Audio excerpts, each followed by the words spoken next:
Okay, well, thank you everybody for joining. Let's give a couple of seconds for people to start flowing in.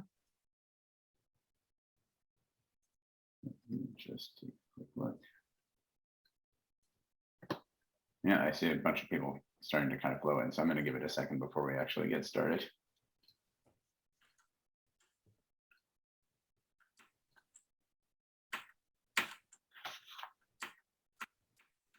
All right, well, now we've got a few people in here.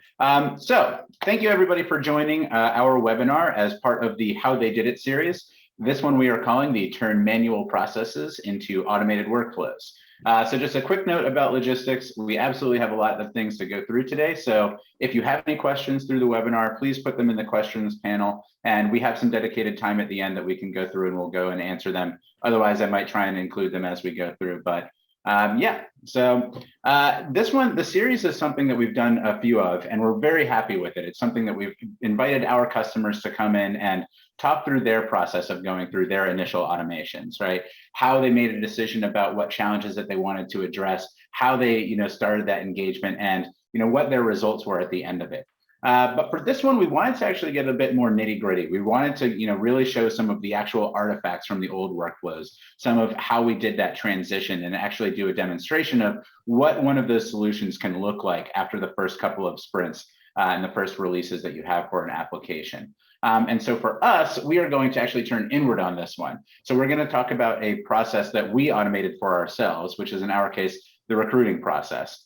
So after introducing that automation, we were able to triple the number of schools that we were recruiting from, quadruple the number of hires that we were getting in a recruiting season. And we did all of that without having to have any dedicated recruiting resources. So something we were very proud of. So in order to talk through that a little bit more, I wanted to allow our speakers to introduce themselves. So starting with Virginia, if you wouldn't mind introducing yourself.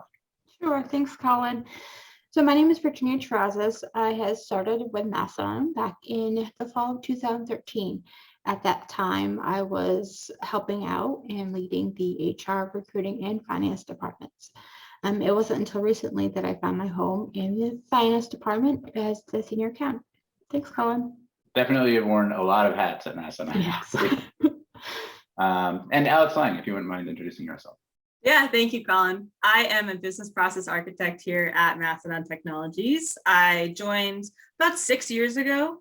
I started out on actually the professional services side, developing in Appian as a consultant. I was leading projects as a project lead as well. But I was really interested in what was happening, before we were receiving these projects. So, what our clients were using this technology for, right? Going from a process to a project. So that's how I got into the business process architect role here. And I also have an interest in change management. So not just delivery, but implementation as well.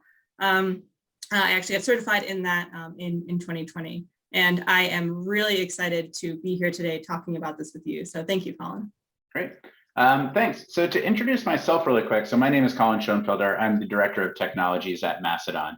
So for the purposes of this, really, I oversee all of our solution development, both things that we are going to take to market to, solutions that we have created, and also the ones that we use internally in order to automate our own business. We have done a ton of work in Appian in order to build out our own, back of house systems, and recruiting is one of the first ones that we addressed. But when we were first starting that, we've had 600 engagements across 100 plus clients, and very much, introducing this, the workflow automations is our bread and butter, right? So this was something that we had done in a ton of different industries across a ton of different types of applications. And so really, when we started to have this challenge, we were growing our company and we needed to really expand our recruiting processes and broaden it into a lot of different areas and really just make it so that it was going to allow us to deliver, quality consultants onto our customers. This one was really an opportunity for us to take it and, look inwards and automate something for ourselves. And pay attention to the first couple of steps of this, because the first things that we do whenever we are starting an engagement is to go in, take a look at what the as-is model is. What is the workflow currently? And have some initial, suggestions for what we are going to do for the to-be process, and what, it's going to be after the automation. And so the couple of different diagrams that we create is something that you actually will get access to just for coming to this. And so pay attention when Alex is going through some of those initial diagrams. But So again, this was something that, is a standard process that we have. So for us, we knew that we needed to scale our recruiting process, and it was a big challenge that we had. We only had Virginia, who was in here, that was really managing that entire thing. And so, when we were talking about what things that we wanted to automate, this really gave us an opportunity to paddle our own canoe and really get in there and introduce the automation within our own environment. And so, Alex, I'd love it if you would talk through us with Virginia about sort of the first steps to how that worked. It would be my pleasure. I also just started sharing my screen. Can you just confirm that you're seeing the what we do best slide for me? Yep, you can. That's great. Thank you. Okay, so as Colin said, we had our problem identified, right? We had our challenge. We knew we wanted to revamp this recruiting process. After doing this, hundreds of times successfully, we've boiled this down to 3 main steps: identify, optimize, and digitize. Identify, after you have your challenge identified, is to map it out and identify the bottlenecks in that process. So what is going slow, what could be done faster, maybe which steps could be removed, what part of your process is making it not the best that it could be.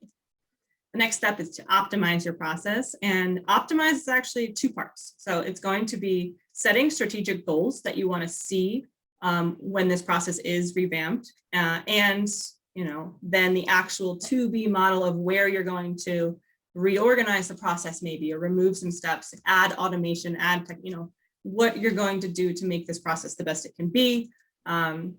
And then the last step is digitize. So this would be when you're seeing what the process is and saying, what can we replace with technology? What is a good match for what we're trying to do here? Do we need something custom? Do we need something off the shelf that we already know, can do this? So those are the 3 main steps that we've boiled this down to. And I'm very excited to dig into the first one, which is the current state map of this process. So Virginia, we've called you here today to talk about this process. You were very heavily involved in it. Yes. So I'm going to just pull up the actual diagram here. First, I want you all to notice all of the steps in here are purple. Purple's a nice color, but in this case, purple represents a manual task. So maybe not so nice. So for this process, I do want to mention that the time it takes to do this, right? This should not be something that's taking weeks and weeks to do, where you're suffering from analysis paralysis, right? A WPA, we should be able to come in, do an introductory meeting that should take about an hour to get an overview. Over the course of the week, interview some people that are in the process and build these diagrams out. And then by the next week, maybe the following, not much longer than that, do a debriefing and pass these off to you and talk about the findings. So with that, Virginia, this process is something. You were very heavily involved right at the beginning, and that's actually where I want to start this conversation today. So you were receiving resumes from what I understand is multiple sources. Can you talk about that a little bit? So our 2 main sources, we had job postings we would do on college websites. So we get resumes that way. And we would also go to career fairs. So we'd also get the hard copies as well. Oh, so you had hard copies and you had things being emailed to you as PDFs. How many of those were you getting, let's say, in a week? It averaged about a week. I mean, about 100 resumes a week. But it can jump to double or triple that depending how many career fairs we had that week as well. Wow. So if you get a hard copy, did you have to upload that also to get it into the same folder as the emailed ones? Yes. Was that, wow. So you're uploading, you're downloading, you're moving things to the same folder for every single candidate that we have, right? Not just if they, anytime you receive a resume, you're doing this, right? Yes, every single time. So the next thing we have here is update recruiting spreadsheet. I'm going to open this spreadsheet up. I hope it doesn't cause you any unnecessary pain to see it again. Yeah. This is the spreadsheet that you updated for every single resume we received for every single candidate, whether or not we were going to interview them or not. Yes, every single candidate. So walk me through the process of receiving a resume to updating this.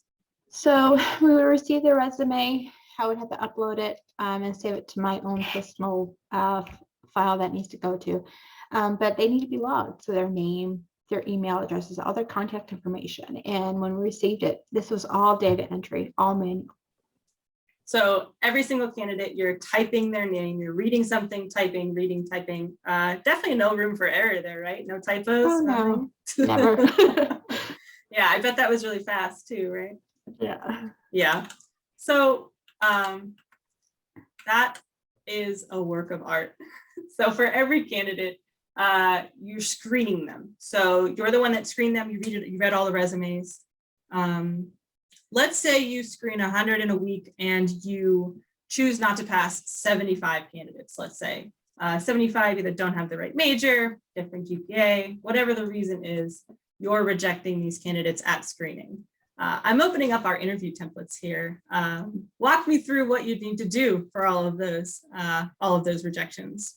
So as you see, this is head blurbs. And so if they decline to email because they didn't pass my initial screening, I would have to copy and paste this blurb for them and email them directly. So you'd have to find their email, paste the email in, copy this, tailor it for them, paste it in, and send it up to 75 times Yes. in a week. In about a week, yeah. And I understand that every single email that we sent regarding the interview process was copy and pasted from a template. Correct. That's a lot. So let's say someone was lucky enough to pass your screening and they're actually going to be entered into the interview process. Walk me through the next step there. So if they came back from my screening, it was accepted, I would have to find the interview, and it would go into this had an availability spreadsheet that all of our consultants who are our interviewers would update. And this would be on a weekly basis. And they would say if they have the availability to take any interviews on that week. And what happened if you had no one available?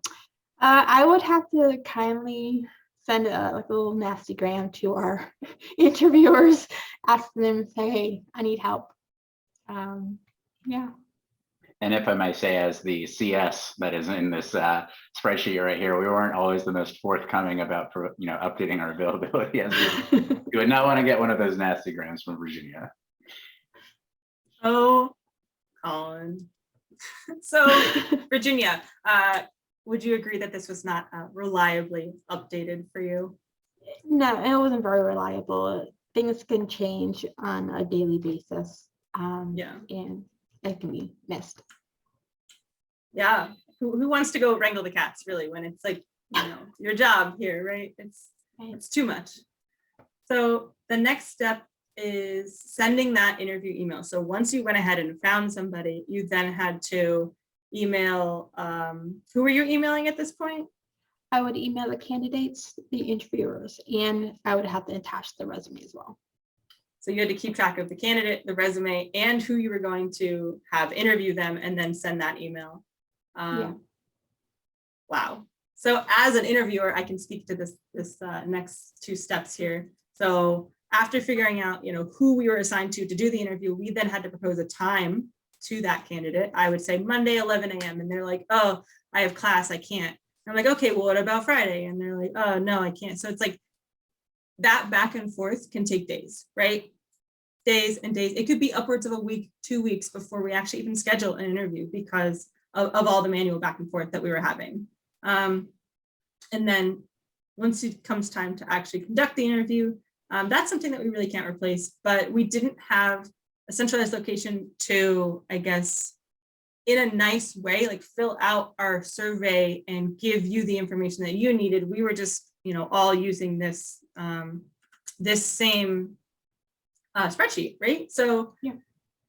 An interviewer finishes and they immediately update the spreadsheet and send you an email. Is that right? Yes, that's correct. I'll say again, immediately filled out the spreadsheet for you. Right.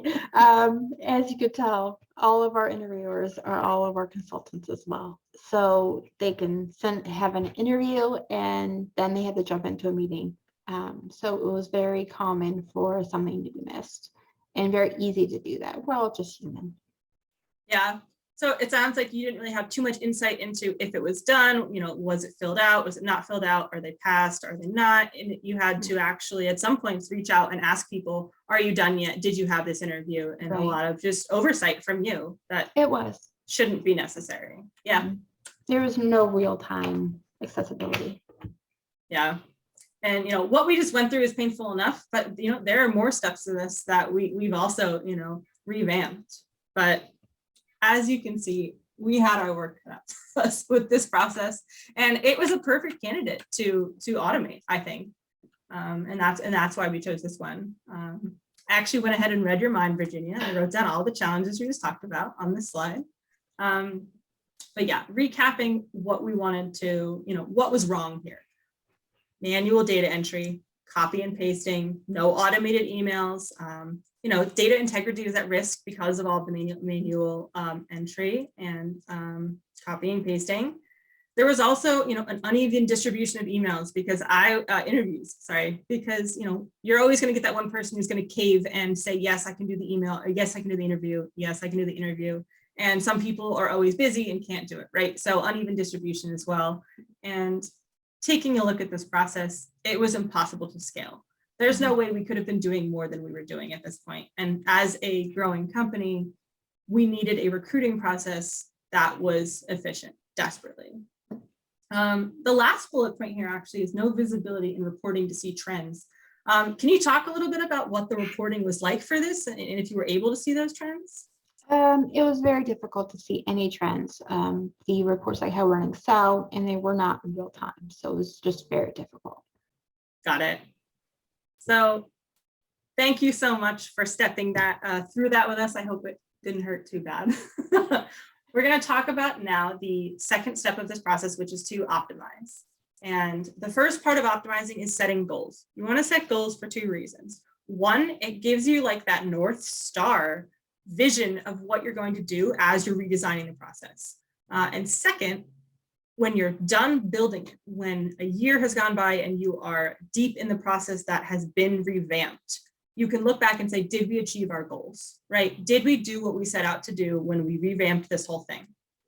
So for us, it was pretty straightforward. We needed to scale. We wanted a better experience for everyone involved. And we wanted to be able to take a look at this process strategically, real time, as we're going through it and be able to be competitive and pivot, on a dime with this. In order to scale, I'm just going to step through these really quick. In order to scale, we needed to reduce the time it took for a single candidate to move through the process. Our goal was to go from about 3 weeks to 2 weeks. And that's from, receiving a resume to making an offer, doing 3 rounds of interviewing and a light screening process, less than 2 weeks per candidate.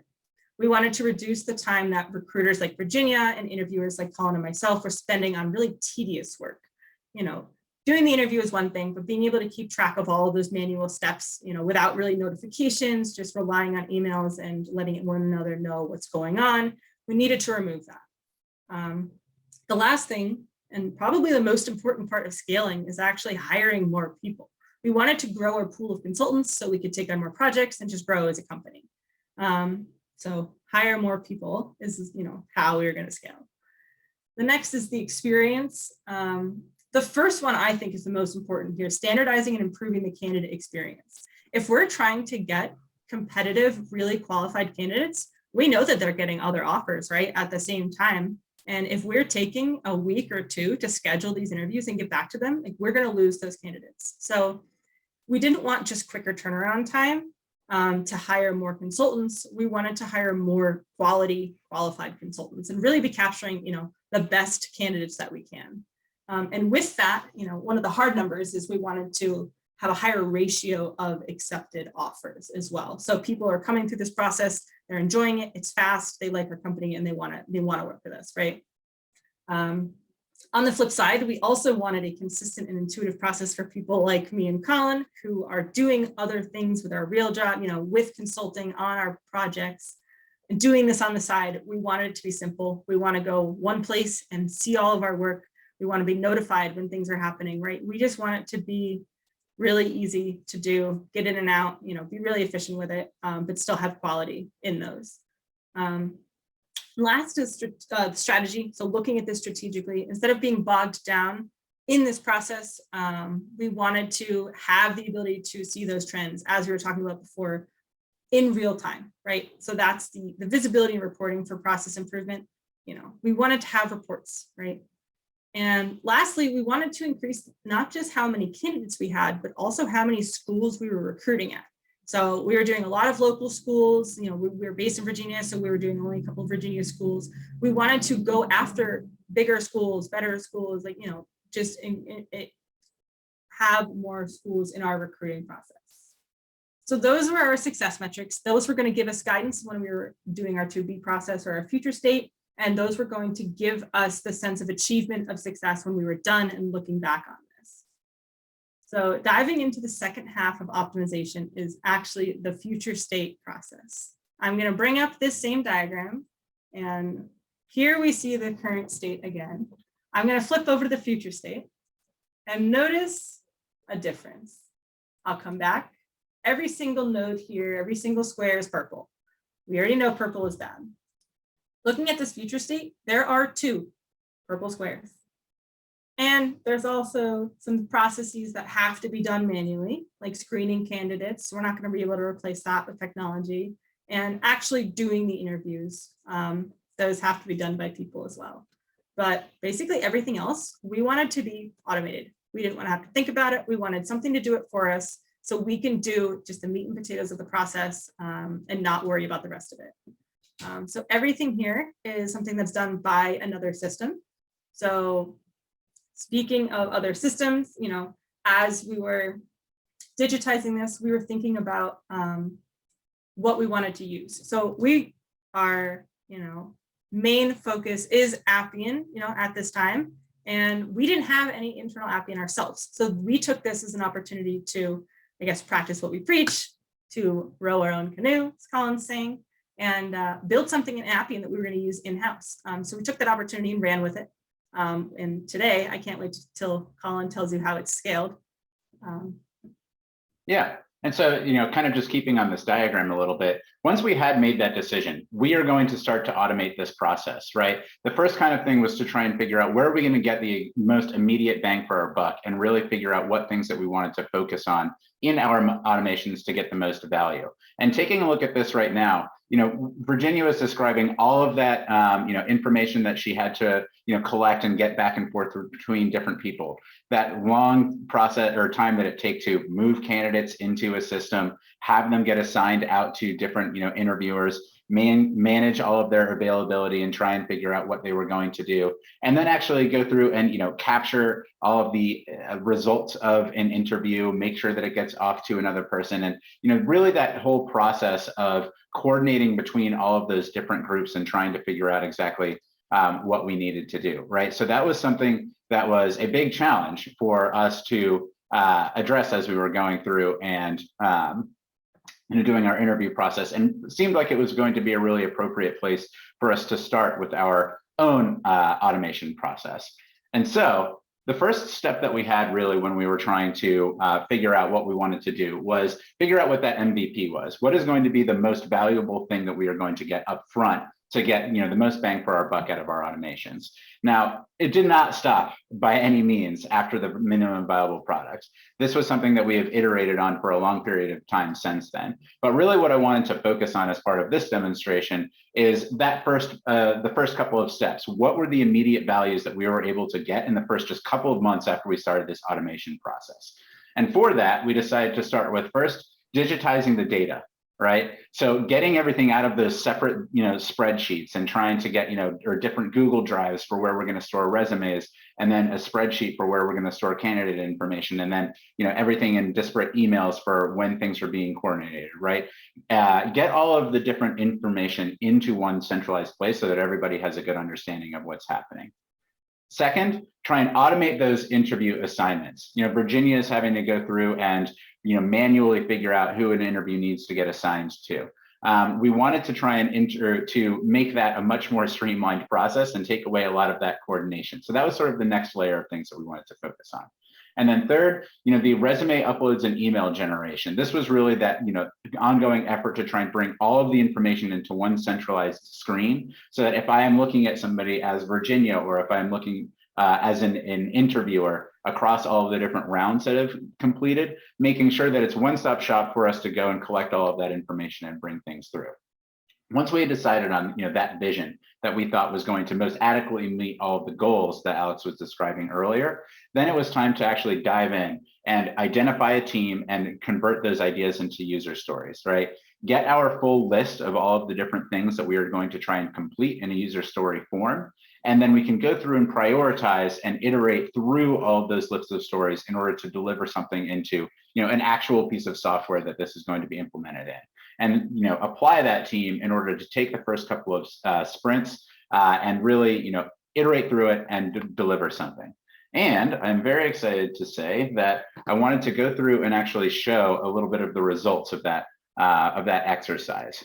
So I'm going to share my screen now and actually log into our test environment where we have built out the first couple of steps in this process. Now, again, what I'm going to show is something which was, after what we had automated after the first couple of, months, right? So this was something which was the first, phase of our execution. And this is something that we have massively expanded on over time. And we're definitely going to talk about that in a second. But in order to demonstrate this system, we're going to go through and talk about 3 different roles that we have. The first one is what we're calling a recruiter role. Now, in practice, this would mostly have just been Virginia who was going in and performing most of these actions. But over time, the fact that we had these kind of permissions broken out allowed us to distribute that work amongst a number of different people, our office managers, some other folks in our HR team, to make it so that we didn't actually have to have somebody who is dedicated to this process full-time, year round. Right? And then we're going to go in and demonstrate what it looks like from a couple of our interviewer processes. But let's get started and just log in as our recruiter. So if you've never seen Appian before, this is going to be something which is very new to you, but across the top, we have a couple of different tabs. First, we have news, where we can see a up-to-date feed of all of the different business processes and where things are coming into the system. We have the different tasks that are assigned to us. So we have all of the different things that I have in my task list of things that I need to complete. We have records. So here are all of the different business objects that I have in my environment. Like I mentioned, we have definitely gone through and done a lot of different automations for our business. The one that we are going to focus on today is our recruiting candidates. And if I click down into that list, I will see all of the different recruiting candidates that we have come through the system over time. All the people that are active in the system right now, as well as if anybody has gotten all the way through it, all of their information, so that we can take a look retrospectively and figure out there. We have reports, which is a list of all of the reports that we have across our system. And we have some great ones that we developed for recruiting, which I'll show in a little bit. And then finally, we have our actions. So with regard to our interview process, as the recruiter, I have access to 2 different actions here. First, add and screen candidate. So that is, really kicking off the process for one of these recruiters, or for one of these candidates. But the second is manage some of the recruiting settings. Before we go ahead and start the actual process, I wanted to jump into there and just kind of give a little bit of context about some of the things that we're going to see. When I jump into manage recruiting settings, the first thing that I see are our list of interviewers. So we can see all of our interviewers that we have in our system and the different rounds that they are associated to. We have a 3-round system that we practice. So I have a number of people that are in round 1. I only have right now 1 person configured in round 2 for the sake of this demo. And then we have people in round 3. So the 2 people that we're going to focus on as part of the rest of this demonstration is going to be Idris interviewer as our round 1 and Heather interviewer as our round 2, right? And then down here in auto assignment, here's another really cool feature. So we have auto assignment so that we don't have to have any coordination between Virginia and whoever is going to assign. It's going to dynamically assign that to our different interviewers. We'll see a little bit about how that works in a second, but I have it disabled for round 1 so that I can show you exactly what that availability process looks like and how that ranking system works for distributing interviewers fairly. And then we'll see how that actually does automatically assign things in round 2. So just a little bit of context around that. But without further ado, let's jump into actually adding and screening a candidate. Now, in the first iteration, some of this was some manual data entry. So Virginia would have to come in and do this. This was something which was sort of in our next phase that we wanted to very much automate and remove the process for this data entry. But this could be the introduction to our candidate. So we're going to come in here and enter in their basic information. Robert, example. Quickly go through and fill out their college, their anticipated graduation date, wherever, the source of this information that we got. And then I can upload their resume, add any screener comments that I had, or do anything that I needed to do there. So upload their resume, test resume, and I've completed this part of the form, right? So I have entered all of their basic information. And then the next screen, I'll just kind of get a read-only view of this.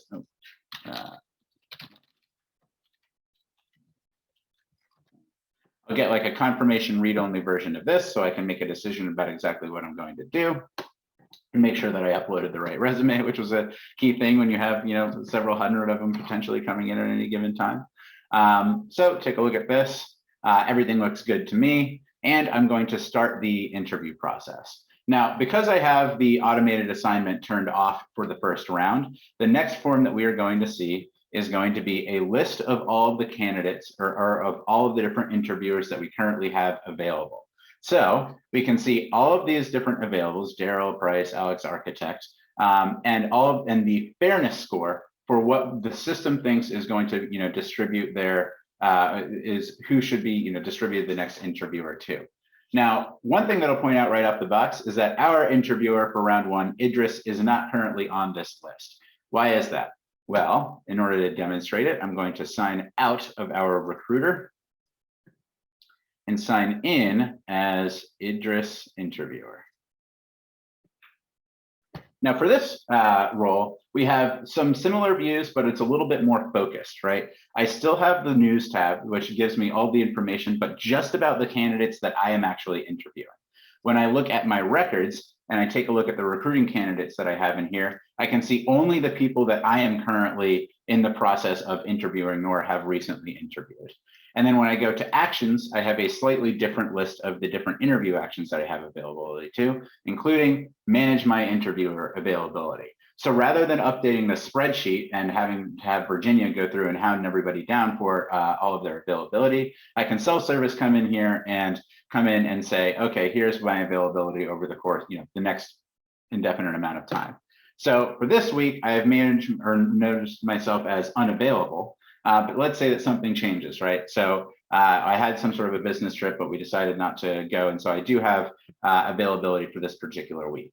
I can set my availability, and then flipping back over to our recruiter user.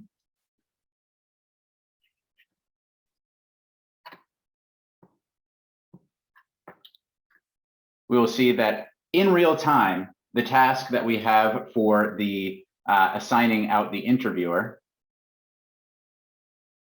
is going to be updated so that now Idris interviewer is available. Now, in this case, they've completed a couple of interviewers already this week. And so it might not have been the person that we would assign something to, but for the sake of this demo, I'm going to override what the system thinks is appropriate and assign this to Idris interviewer. Now, important to note, though, that how this fairness score gets calculated. Now, for us, this was something that we have decided over workshopping it for a little bit, but it effectively factors in the number of interviewers that interviews that you currently have open, the number of interviews that you've completed this week, and the number of interviews, which is not shown here, that you've completed within the last 30 days. Right. And so the idea is that even if somebody is kind of like going back and forth between like vacations or just unavailable because of client work or whatever they might be doing, that they have the ability to come in here and really evenly distribute out the interviews to different people and make sure that we're getting, a very fair distribution of interviews to different candidates. All right. So for this case, Idris interviewer is who I'm going to choose, and I will assign the candidate. Now, as soon as I do that, my role as the recruiter is effectively just done for now. Until the end of this process, until we are going to make an offer to this person, I don't have to do anything else. Everything is going to be automated in the back end. Now, as my candidate or as the interviewer for Idris, if I log out of here and log back in as Idris, I will see that I proactively was assigned a task to schedule a time and coordinate with my interviewee into the candidate in order to figure out when I need to assign the interview. But the really great thing about this is that all of that information that we would have had to communicate offline, right, which was getting the actual resume, figuring out like what their basic contact information was, and all of that was all something which is all encapsulated within this task right here. I can go to their record and I can see all their information. I can download their resume from this form right here, really reducing a lot of the time that we had to do communicating offline, which was very huge. In addition, in order for me to actually schedule this, I can take a look at my calendar and I can select a proposed date. So in this case, let's just say we're going to do it later on this afternoon. Now, I'll point out that this is something that we did not automate, this initial scheduling for what the proposed date of the interview is going to do. And the reason for that is for us as consultants, it was very difficult because our calendars are often logged in different systems. And so it's difficult for us to get access to what somebody's current calendar is if they're currently working on a client project. But this is very much something that could be could be automated should you want. Select a couple of different times that it automatically detects are available and that sort of a thing.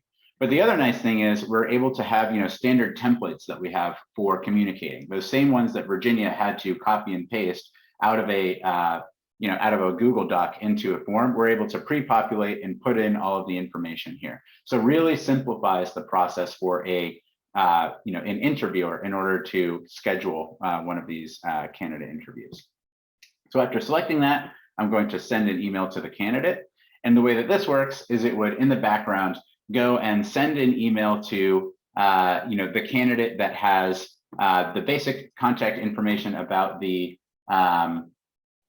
or the basic time and date for an interview. And if I click into this, I'll see, hello, Robert, here's the congratulations on making it through the process, all the same kind of information that I was seeing in the previous one. Then we can coordinate offline and try to negotiate about exactly what time that was going to work. Again, that was something that we very much could automate if we wanted to, but this was something that was a little bit tricky for our case in particular. But then after I have this complete, I can come in here and enter in the interview round response. Now, I could be that we ended up changing the time, but in this case, let's just say that everything was smoothly, that time worked for our candidate, and we're going to schedule this. Now, once I've scheduled this, this is another one of the things which is a huge time saver. Virginia, you're mentioning that if somebody were to interview somebody offline, you didn't get CC'd on the email, right? You would have no idea if they had actually scheduled the interview. If it was something that they were on vacation for a week and a half, it would be very difficult for you to know whether or not it had been scheduled already or it was just somebody just didn't respond to the email, right? But now when we go to the record of recruiting candidates, which is viewable by everybody, we're going to see that we have Robert example, and we can see it is currently scheduled. Here's the time it is. And it really gives everybody an opportunity to stay up to date with exactly what's going on through this process without having to have a lot of back-end communication about it. But once I'm actually going to complete the interview, I have a task to go through and do the interview survey, right? One thing that I'll highlight here though is that we also have these task deadlines. So really making sure that I can try and have expediency through this process. We want to make sure that a day after the interview has been complete, that the interview survey has been submitted. A day after they're start the tasks to coordinate an interview, that they have actually begun to do that. And so by keeping these kind of task deadlines, and we also have escalation emails when the deadlines aren't met, we can really make sure to keep everybody on the same page and keep the pace of the interviews going through smoothly. So clicking into this, I'll also, on my interview task, have access to all the same information. And as an interviewer, I can't tell you how helpful it is to be, right when I'm about to start an interview, to be able to come in here, have easy access to review their resume again, have easy access to be able to get to the record and see any previous information. Makes it way easier on the interviewer rather than having to dig through email for, when this person was initially interviewed, right? And then we have all of the different information and categories that we want to try and interview them about. Now, this is a very exhaustive list, right? And it's not, necessarily the case that we're trying to collect information for each one of these different fields as across every single interview. But as a whole, across the entirety of the interview process, it would be great if we can, talk to them and get some feedback about each one of these different things as a whole, right? And so if I go through and complete my interview, and let's say that, I asked them a lot about object-oriented concepts, right? And there are 5. I talked with them a lot about this.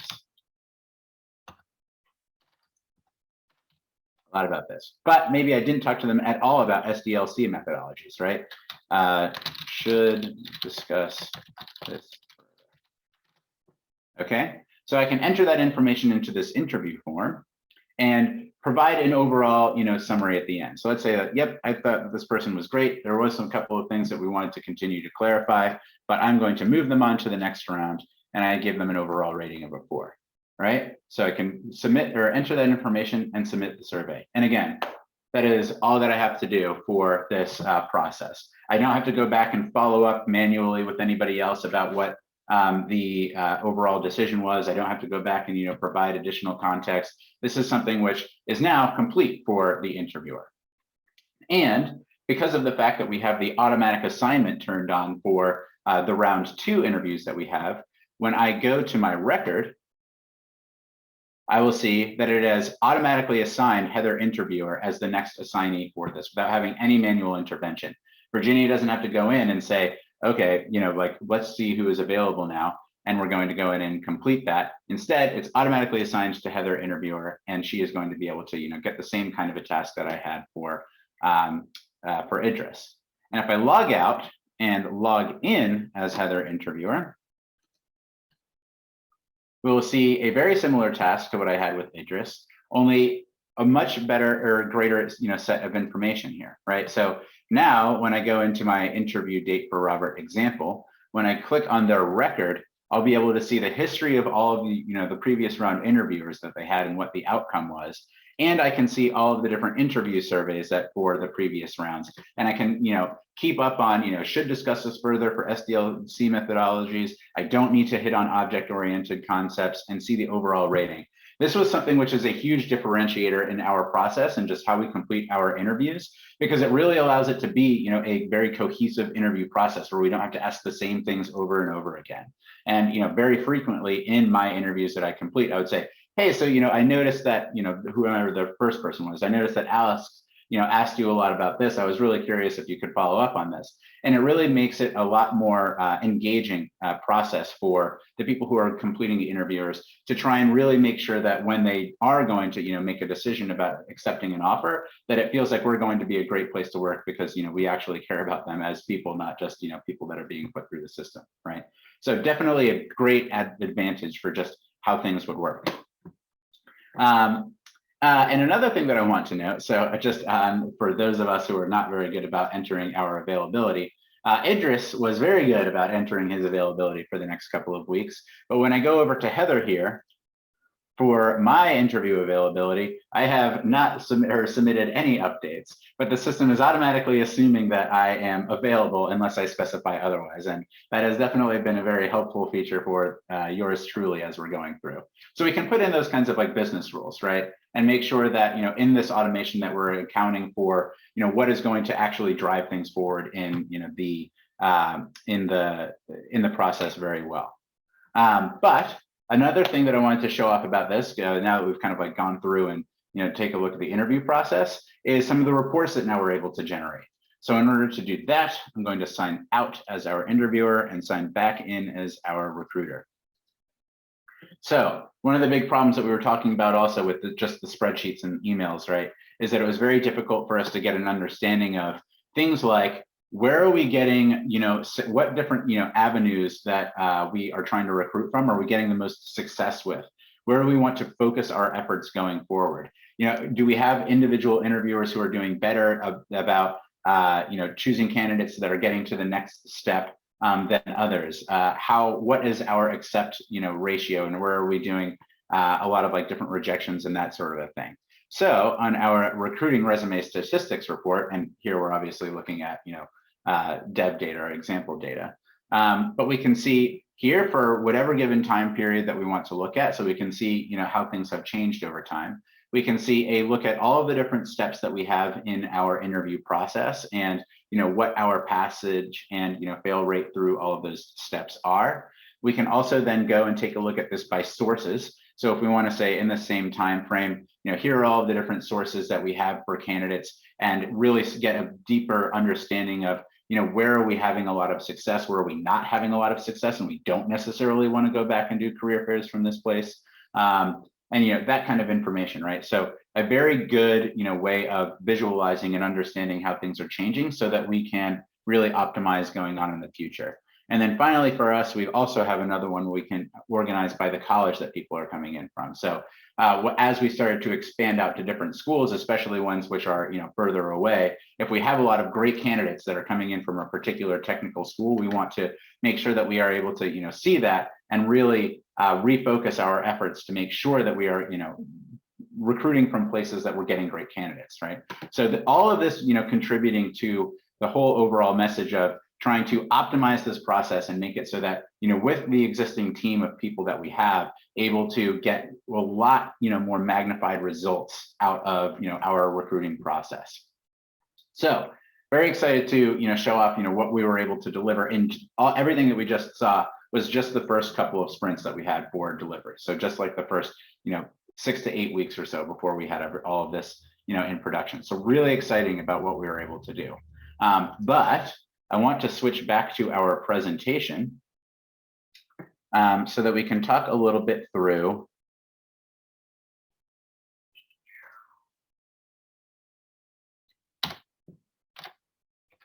did we actually succeed, right? So all of this would be for naught if we didn't, after the the process of implementing all of these automations, figure out if we actually met all of the different success metrics that we had decided in the beginning.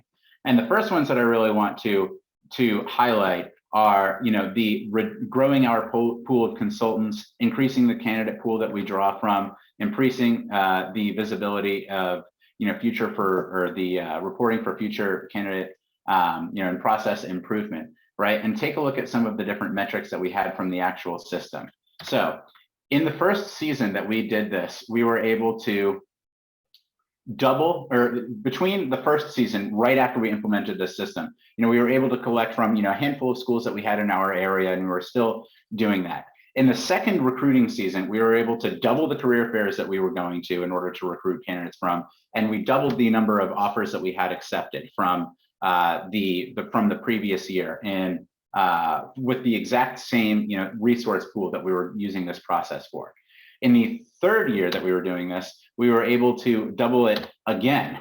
So we recruited from another twice as many, again, career fairs in different schools that we had to coordinate between.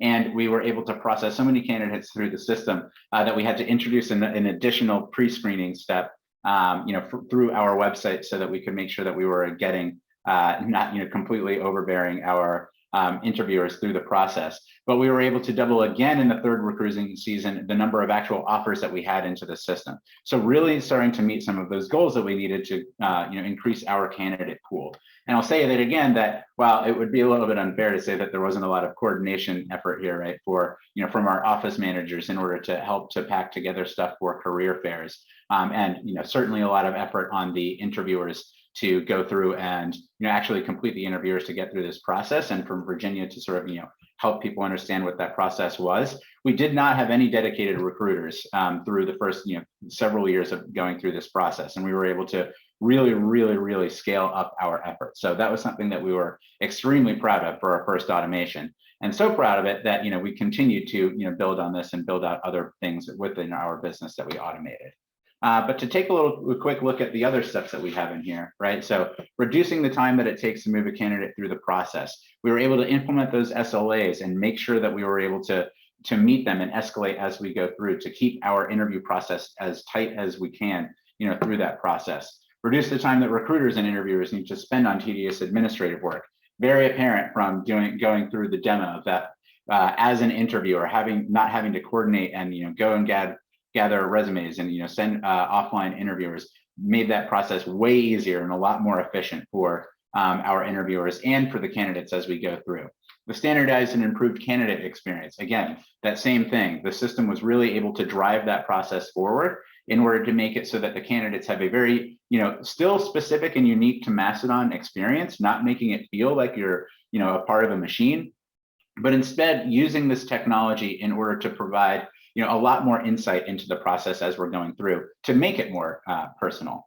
And then really improving, the visibility with all the different reports and things that we were able to create. So, in summary, we were very much able to succeed in our goals to scale up our recruiting process. It's something that we were very proud of. And so we continued to iterate on this over time. We, removed that manual step at the beginning for entering in candidate information by creating a web portal on our website that had a pre-screening step. So digitized directly from the candidate. So nobody has to go in and update that information. We then did that again with integrating with Paylocity using different automation tools like RPA in order to pull candidate information directly from Paylocity, from all of the different job posting boards that it is able to integrate with, and make sure that we're using technology effectively where it is appropriate. For career fairs, we had all of those different career fairs that we were joining. Rather than collecting paper resumes, we built out a career fair recruiting application that we would bring along with us to career fairs so that candidates could take a picture of their resume, pull it into the system, in an automated way, and really expedite that process as well. And then really everything that takes place after this process. So onboarding them into the system, making sure that, we're collecting all of their, I-9 information, and making sure that they get their laptops and all of the different training activities that we have on day one, making sure that all of those things get automated as well. So really, dedicated to this process of taking a look at what we are doing, figuring out the different automated steps that we can introduce, and digitize them, and introduce software where we can. And so yeah, it's been a great journey for us. I'm very happy and very pleased to get to kind of show this off. It's something that gives us a lot of joy. And yeah, so that's really everything that we wanted to go through. I would love to ask or to answer any questions that anybody has as we go through. I haven't taken a look at our question and answer board, but let me take a look.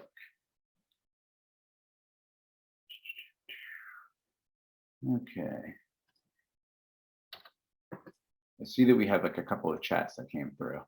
I don't at the moment see any question and answer in there. So if anybody has any last minute ones that they want to enter into it, otherwise we can wrap up. We do have a lot of these kinds of series that we do regularly. So our series that we're doing here, the How They Did It, we're surely going to have another one of these come up in the future. I did believe that we have another one which is scheduled for June already, if I'm not mistaken. But yeah, definitely follow us on our various social media sites in order to keep in line with these kind of presentations that we come. And very much thank you for joining. I do see that there was one question that came through. Can you send us a copy of the recording? I believe that we're going to make this recording available on our YouTube page. So I think that you'll see a link for that come through in the next couple of days when we when we get it up on the website and that sort of a thing. But yeah, all right. Well, thank you, everybody. Thank you, Alex. Thank you, Virginia. And have a good rest of your day. Thank you so much, Colin. Thanks, everyone.